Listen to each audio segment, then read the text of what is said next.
One of the things I've been involved in, well, not only since we've exited the breeding stock, but actually before, was the marketing side of things. And one of the programs that we've developed at Bethany Swine Health Services has been a tool to use in marketing. We call it the dollar lot or dollar left on table. And so what I'm going to talk about today is how do we use that in our marketing. Points I'm going to discuss today are, first of all, explain what the dollar left on the table is. How can that be used as a marketing tool? Third, what are the projected, or how can we project profits over the next 12 months in this case, using the dollar left on the table? And then last, how do we project target weights for today?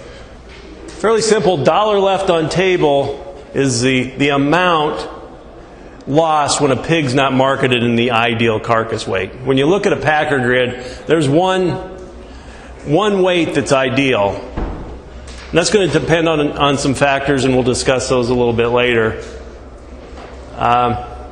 So what we do for this program is the best category is set at 0, and if a pig is marketed out of that category, then it gets a negative value. How big the negative value just depends on how far it is away from the target. In this program, we do assume there's an unlimited amount of time to get the pig to market.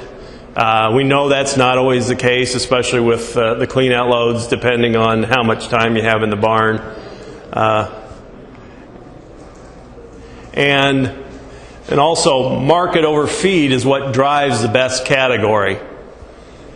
And it also drives how much dollar left on the table there's going to be in each individual category.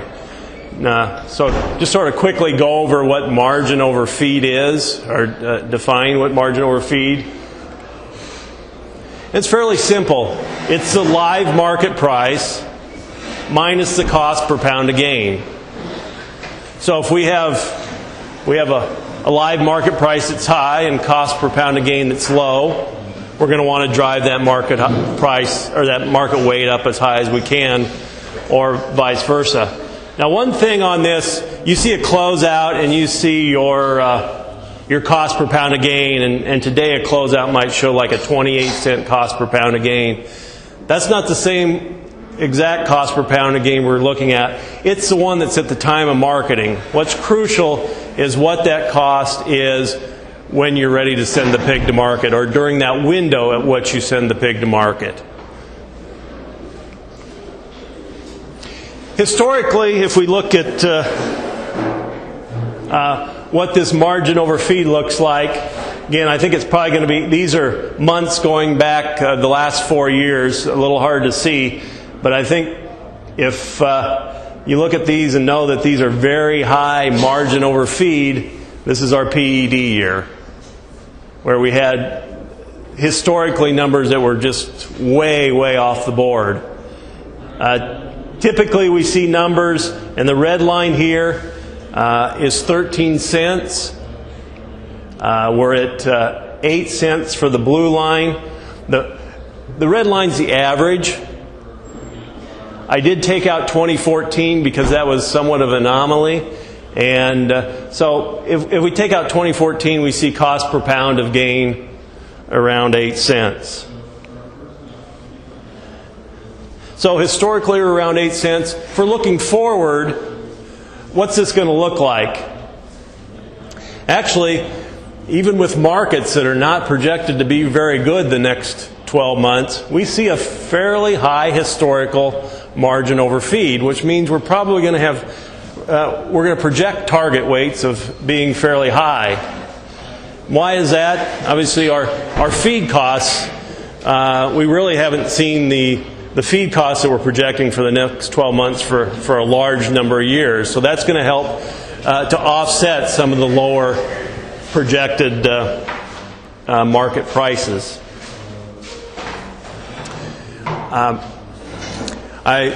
Since your two closest packers in this area are Tyson and IPC. I thought I'd go over some of the dollar left on the table numbers and graphs and just show you what it might look like.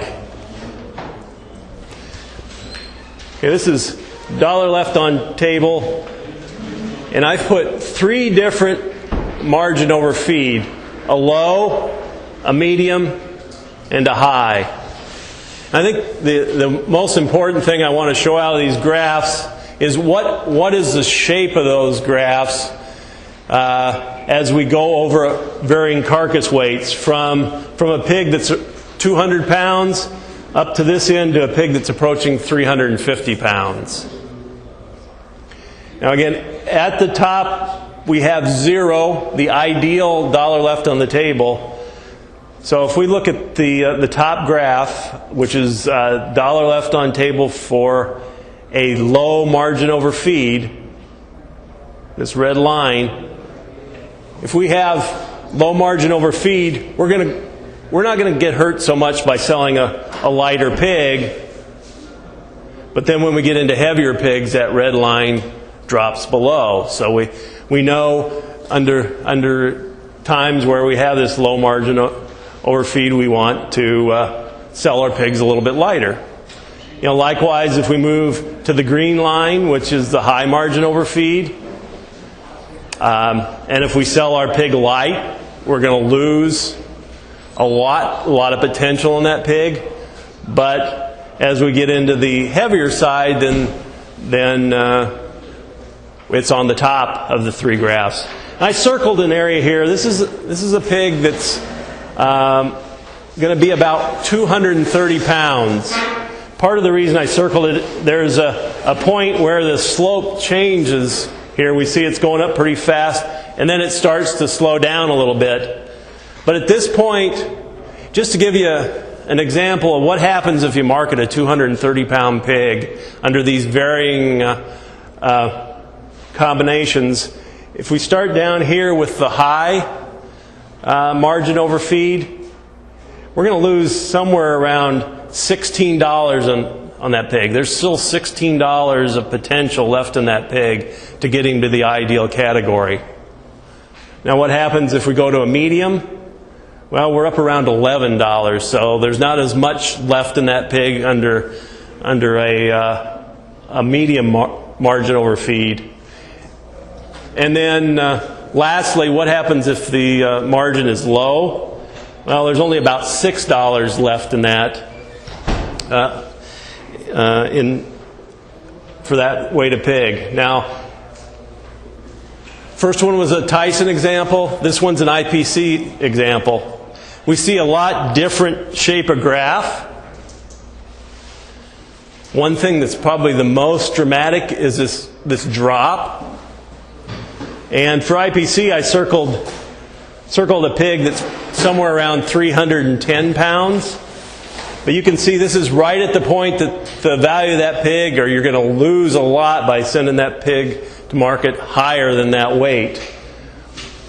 We don't have a lot of variation in the three markets, but even at that, if we have a low margin, we're talking about losing about $10. If we get it up to a medium or high, we're losing closer to $5 or $6 on that pig.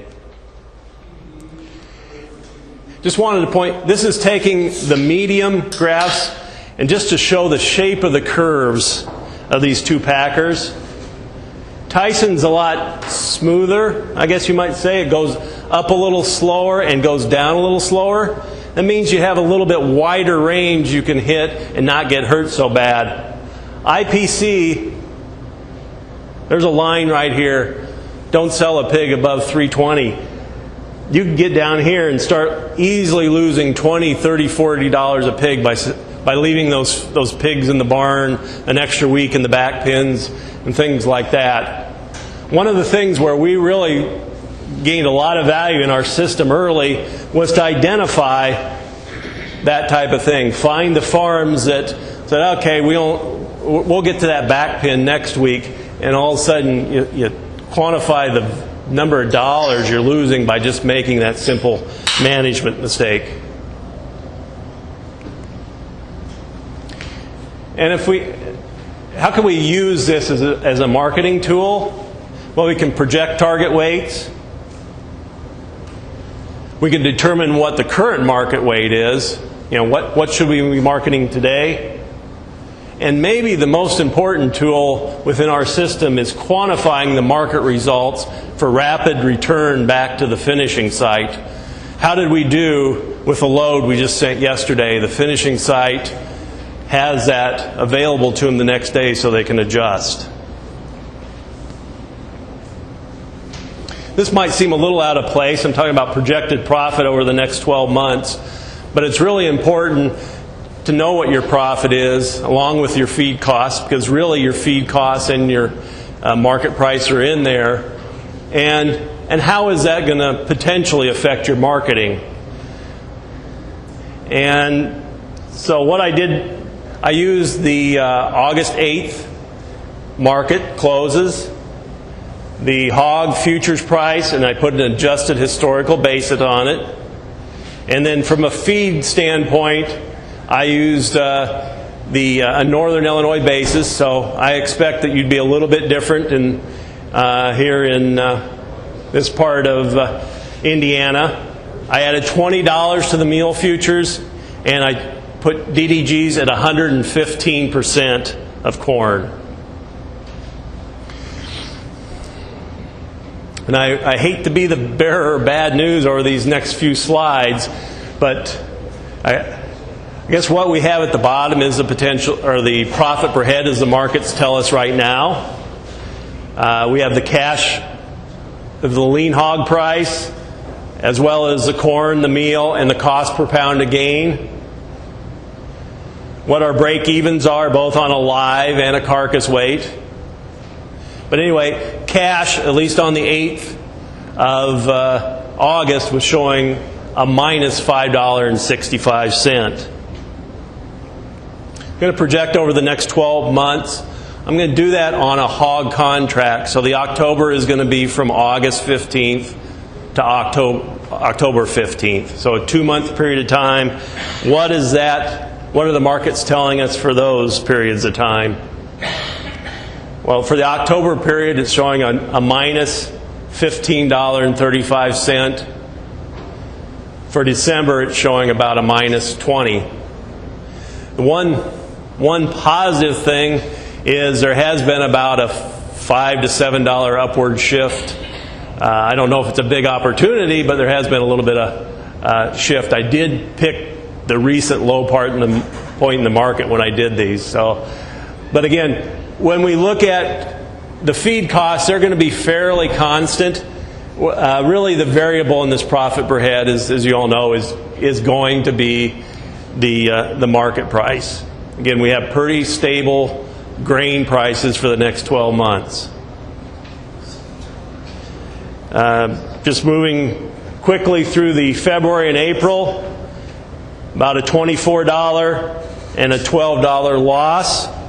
And we have to wait until we get to the June of next year before current markets are showing a profit. $6.60 for the June period and $9.10 for the July and August.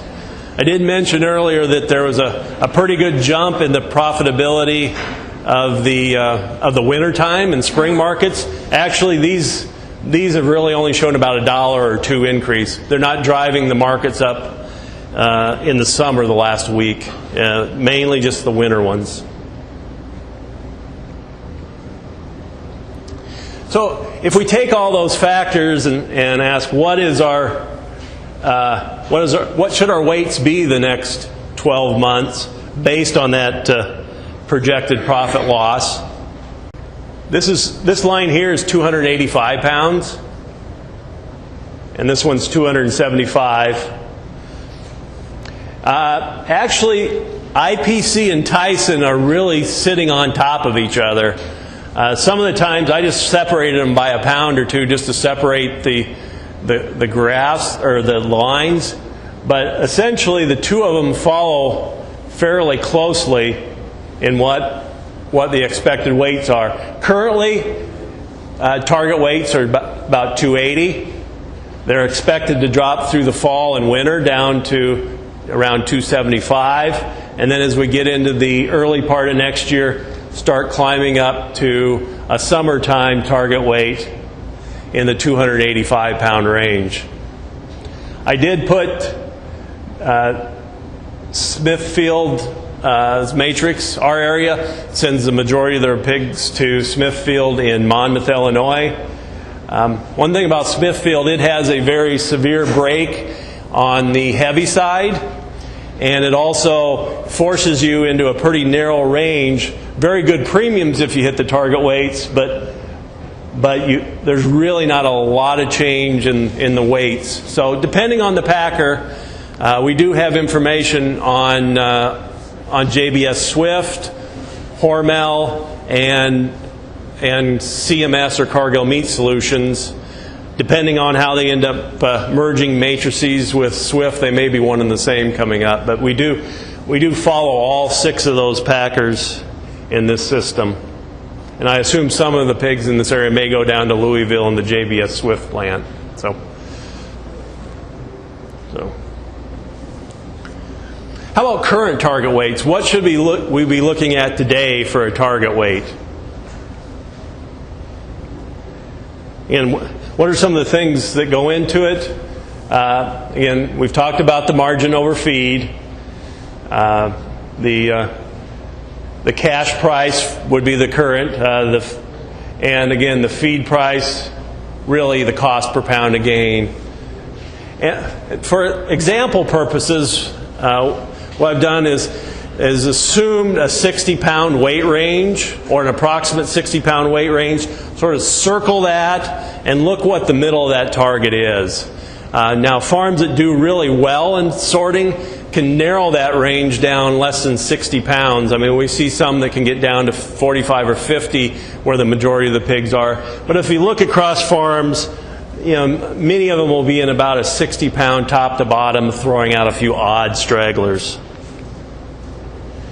And I think this is probably going to be a little bit hard to see. I don't know how well you can see it in the back. So what I've done with IPC, and take a couple minutes just to look through this. What we have off on your left side are the carcass weight categories. So these would be the various weight categories that IPC has. Assuming a standard yield, here's what the live weights would approximately be. Next one is what the carcass value would be. And then how much do we lose for selling a pig in that category? Or in the case of the best, what category is actually zero or no dollar left on the table? So I drew a box around, and because of the way IPC is, it's a little bigger than 60 pounds. But if we look at the sort of the ideal 60-pound range right now, we would be at about 255 to 305 pounds. So in that target is about 275 or 280 pounds. So target weights right now are 275 to 280. Again, that's assuming we're selling pigs about 30 pounds either side of that. And this is just to explain how the members of our group work. They get an email about every 2 weeks that shows this grid and where the best weights are to be currently marketing at all 6 of the packers that I talked about. Tyson, pretty similar right now. Again, 255 to 305. So target weights somewhere around that 275 to 280 pound range.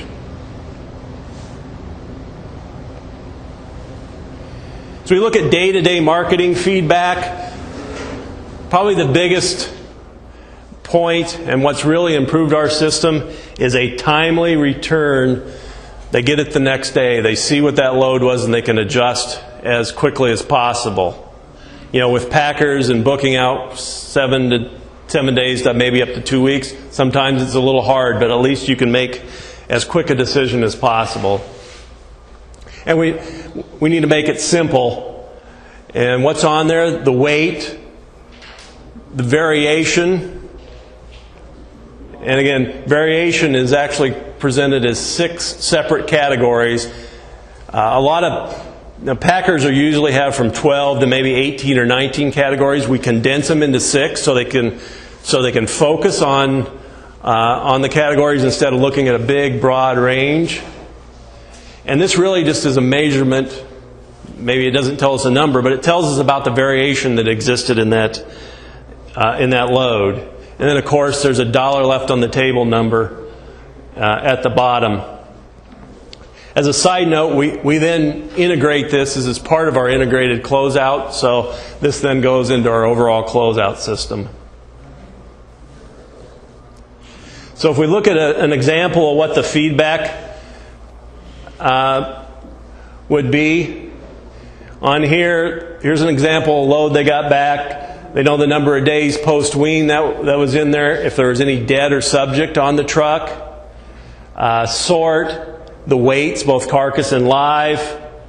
And then they get a grid that shows how many pigs were in each of these 6 general categories. This is the ideal range right here. It's 208 to 237. That's where we're going to maximize our profit. This farm had 116 of the 155 on that load in that grid. Then the other thing that's on each one, there'll be a number of loads. I just pulled out one, for example. And then there is a summary of what that site has done to date. So far this farm had sold 1,029, and it shows how many fell in each category, as well as the percentages that fell in each category. So far this site had done 61%. Some of our better farms, and I know Dr. Shelkoff is probably going to touch on this some, will do 70 to 75%. And just quickly wrap this up. My summary is really going to be upcoming market considerations. We've got a few things happening coming up. One is we have our fall growth approaching. We all know as we get into that October period, new crop corn, weather's cooperative, pigs explode in weight. We know markets are falling. Should we pull pigs ahead? Maybe it's too late to pull pigs. Maybe we should have been doing it. But I know a lot of people have been pulling pigs into better markets before they fall off. Target weights are going to be lower. We just showed that graph earlier where we're at 280, 285. I'm going to be going down to 275. Or in some packers, maybe they're not going to be lower, but the cost of sending heavy pigs is way higher than sending a pig that's a little too light. And I'll show you an example of that here. This is back to that IPC grid I had showed you earlier. Here's our ideal weights. What happens if we sell a pig about 10 to 15 pounds too light? Well, the dollar left on the table here is $6.61. What happens if we go on top of our box and sell a pig that's 10 or 15 pounds too heavy? That's $25.30. And as we get into these low market situations, that becomes more exaggerated. So it's better to at least get into that barn a little quicker and see what you have. Last, shackle space and scheduling, that's probably going to be an issue. You'd rather be light if you have to hold off a few loads. I know last December we were allotted a set number of loads. Weights got a little heavy. Rather be ahead of the game than behind the game. And I guess to wrap it all up, all those things say get in the barns sooner than later.